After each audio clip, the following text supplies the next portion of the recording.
राज्यात पावसाचा जोर पुन्हा वाढणार आहे। प्रामुख्याने किनारपट्टी घाटमाथा विदर्भामध्ये पुढील 3 दिवस पावसाचा जोर राहणार आहे। घाटमाथ्यावर मध्यम ते अतिमुसळधार पावसाची शक्यता वर्तवण्यात आली आहे। आज रायगड, सिंधुदुर्ग, पुणे, सातारा, कोल्हापूर जिल्ह्यांना ऑरेंज तर मुंबई आणि ठाणे जिल्ह्याला येलो अलर्ट जारी केला आहे। 1 ते 4 ऑगस्ट या 4 दिवसांमध्ये महाराष्ट्रामध्ये पुन्हा मध्यम ते जोरदार पावसाची शक्यता आहे। शनिवार आणि रविवारी सुद्धा पावसाचा जोर अधिक असू शकतो। जालना जिल्ह्यातील अनेक भागांमध्ये रिमझिम पाऊस बरसतोय। जिल्ह्यातील परतूर, मंठा, जालना, अंबड, बदनापूरसह अनेक भागांमध्ये पाऊस पडला। पिकांसाठी हा पाऊस जीवनदान ठरतोय। मात्र जिल्ह्यामध्ये मोठा पाऊस न झाल्याने प्रकल्प अद्यापही कोरडेच आहेत। राज्य सरकारने तातडीने कर्नाटकच्या अलमट्टी धरण आणि हिप्परगी बंधाऱ्याचा विसर्ग वाढवून पाणीपातळी नियंत्रणात ठेवण्यासाठी पाऊल उचला, अन्यथा कोल्हापूर आणि सांगलीला महापुराचा धोका अटळे असा इशारा कृष्णा महापूर नियंत्रण कृती समितीने दिलाय। अलमट्टी धरणातून 4 ते 4.5 लाख क्युसेक विसर्ग करण्यासाठी पाठपुरावा करावा अशी मागणी सुद्धा कृष्णा महापूर नियंत्रण कृती समितीने केली आहे। 1 जून ते 31 जुलैपर्यंत बंद असलेली यांत्रिक पद्धतीची मासेमारी आजपासून सुरू होणार आहे। मासेमारी हंगामाला प्रारंभ होणार असल्याने मच्छीमार सज्ज झालेत। समुद्र खवळलेला असल्यामुळे मात्र मच्छीमार यांना नारळी पौर्णिमेपर्यंत प्रतीक्षा करावी लागते। पावसाळ्यात उद्भवणाऱ्या साथीच्या आजारांना प्रतिबंध करण्यात मुंबई महानगरपालिकेचे आरोग्य पथक अपयशी ठरतंय। जूनच्या तुलनेमध्ये जुलैच्या महिन्यात साथीच्या आजारांच्या रुग्णांमध्ये मोठ्या प्रमाणात वाढ झाली आहे। मुंबईत जूनमध्ये साथीच्या आजाराचे 1395 रुग्ण सापडले होते। जुलै महिन्यामध्ये त्यात दुपटीने वाढ झाली आहे।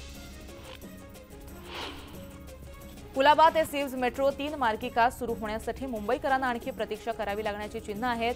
पहिल्या टप्प्यातील मार्गिकेच्या मेट्रो गाड्यांच्या तपासणी RDSO या संस्थेमार्फत पूर्ण होऊन महिना उलटला तरी अद्याप मेट्रो मार्गिकेसाठी कमिशनरवर मेट्रो रेल्वे सेफ्टी पथक दाखल झालेलं नाहीये। दादर रेल्वे स्थानकाच्या परिसरातील फूल विक्रेत्यांच्या याचिकांची उच्च न्यायालयामध्ये दखल घेतली आहे। मुंबई महानगरपालिकेने कुठलीही नोटीस न देता फूल विक्रेत्यांच्या दुकानांची शटर तोडली अशी मनमानी कारवाई खपवून घेतली जाणार नाही अशी सक्त ताकीद न्यायालयाने पालिकेला दिली आहे। कारवाईबाबत प्रतिज्ञा पत्राद्वारे स्पष्टीकरण देण्याचे आदेश दिले आहेत। या प्रकरणी 27 ऑगस्टला सुनावणी होणार आहे। जुलैमध्ये मुंबईतील 12,133 घरांची विक्री झाली असून त्यातून राज्य सरकारला 1,047 कोटी रुपयांचा महसूल मुद्रांक शुल्क वसुलीच्या रूपाने मिळाला आहे। जूनमध्ये 11,643 घरं विकली गेली आहेत। जुलैमध्ये यात काही वाढ झाली आहे। राष्ट्रीय आयुर्विज्ञान आयोगाने राज्य सरकारच्या 10 पैकी 1 जीटी रुग्णालयामध्ये वैद्यकीय महाविद्यालय सुरू करण्यास परवानगी दिली आहे। त्यामुळे जीटी रुग्णालयाच्या परिसरातील नव शासकीय वैद्यकीय महाविद्यालय पहिल्या तुकडीतील 50 विद्यार्थ्यांच्या स्वागतासाठी सज्ज होत आहे। स्वातंत्र्यानंतरचं मुंबईतील हे पहिलं शासकीय वैद्यकीय महाविद्यालय आहे।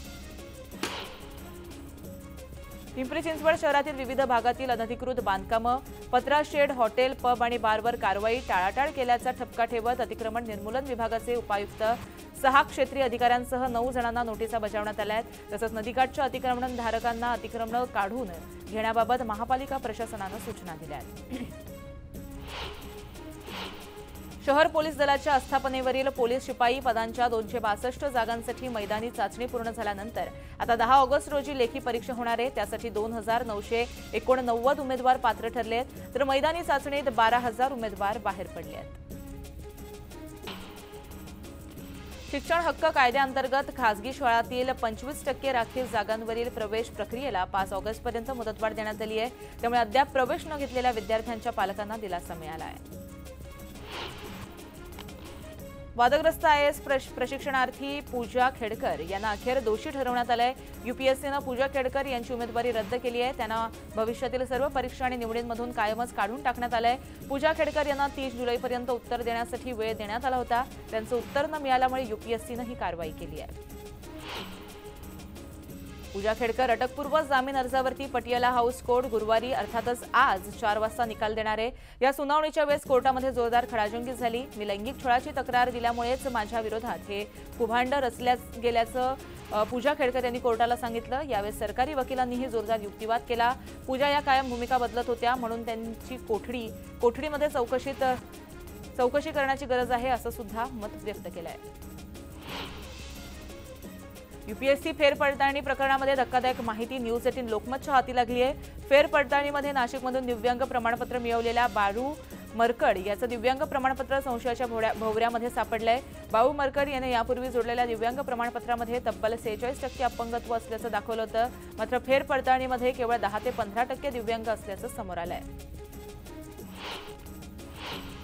दिव्यांगांच्या ताटातील अन्न कोणी खात असेल तर त्या नालायकाला सोडणार नाही असा इशारा बच्चू कडू यांनी दिलाय।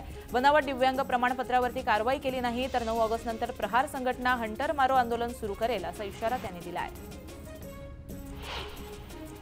उरण हत्याकांडामध्ये एक मोठी अपडेट समोर आली आहे। यशस्वी शिंदेच्या शरीरावर 2 टॅटू असल्याचं पोस्टमार्टम अहवालातून समोर आलंय। दाऊद शेखच्या नावानं हे टॅटू असल्याचं पोलीस सूत्रांनी सांगितलंय।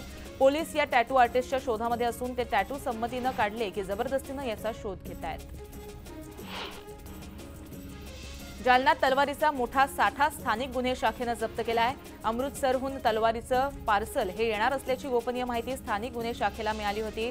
त्यानुसार पोलिसांच्या पथकाला एका पार्सलमध्ये तलवारी आढळल्याचं समोर आलंय। कारवाईमध्ये पोलिसांनी 22 तलवारी जप्त केल्या असून एका संशयिताला देखील ताब्यात घेतलंय। बुलढाण्यातील आमदार श्वेता महाले यांच्या बॉडीगार्डनं आत्महत्या केली आहे। बॉडीगार्ड अजय गिरी यानं स्वतःला गोळी झाडून आत्महत्या केली आहे। यानंतर त्यांना जिल्हा सामान्य रुग्णालयात नेण्यात आलं होतं, मात्र डॉक्टरांनी त्यांना मृत घोषित केलं। बुलढाणा शहरामध्ये घडलेल्या या घटनेमुळे एकच खळबळ उडाली आहे। रायगडच्या पालीमध्ये हॉटेलमध्ये जोरदार हाणामारीचा प्रकार समोर आलाय। बिर्याणीच्या वादावरून वाद झाला आणि 2 तरुणांमध्ये मारहाण झाली।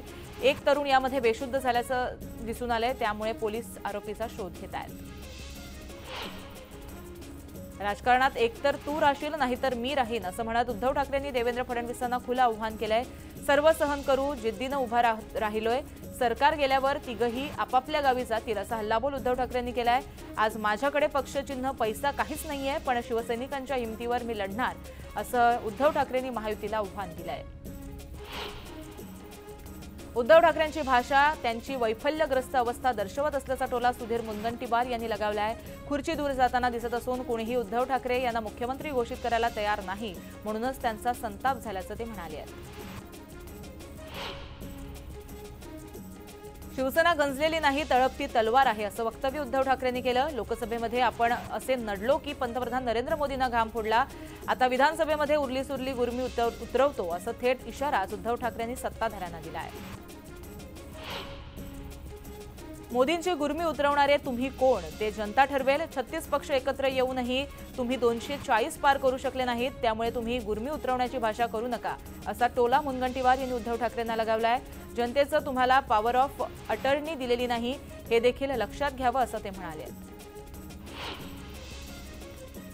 मुंबईसाठी महापालिका पुरेशी आहे, सत्तेत आल्यावर धारावीचं टेंडर रद्द करणार असं उद्धव ठाकरे म्हणाले। सत्तेत आल्यानंतर MMRDA रद्द करणार असं सुद्धा ठाकरेंनी म्हटलंय। मुंबई टिकवण्यासाठी आपल्याला लढा द्यायचा होता, आपल्या हक्काच्या मुंबईमध्ये आपल्याला असं वागवलं जातं, हे सगळं 2 व्यापारी करतात, त्यांची वृत्ती आपल्याला मुळात सकट उपटून टाकायची आहे अशा शब्दामध्ये उद्धव ठाकरेंनी महायुतीवर हल्लाबोल केला आहे।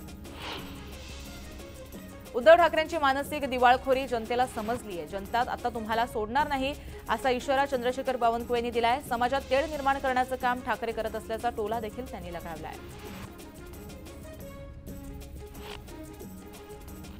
शेतकऱ्यांना कर्जमाफीसह सोयाबीनची दरवाढ देण्याची मागणी करत स्वाभिमानी संघटनेनं कर्जमुक्त गर्जना रॅली काढली। या मागण्यांसाठी 22 जुलैपासून जनविचार स्वाभिमान यात्रा काढण्यात आली होती।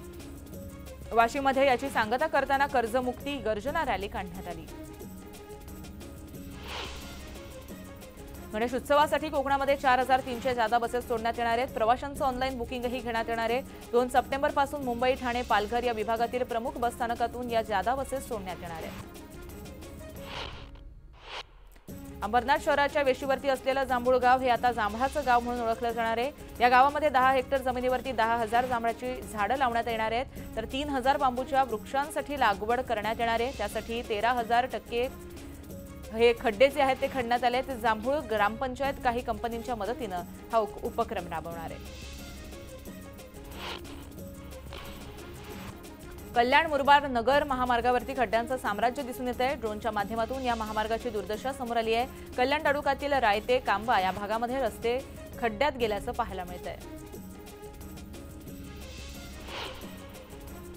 जपानच्या टोयोटा कंपनीनं राज्यात मोठी गुंतवणूक केली आहे। छत्रपती संभाजीनगरमध्ये जपानच्या टोयोटा कंपनीनं तब्बल 20,000 कोटींच्या गुंतवणुकीचा सामंजस्य करार केलाय। टोयोटा किर्लोस्करच्या प्रकल्पामुळे मराठवाड्याला मोठा फायदा तर होणारच आहे, शिवाय एकूणच राज्य आणि भारतातील मोटार वाहन निर्मिती उद्योग देखील एक क्रांती घडवून आणणार आहे, असं वक्तव्य मुख्यमंत्री एकनाथ शिंदे यांनी केलं आहे।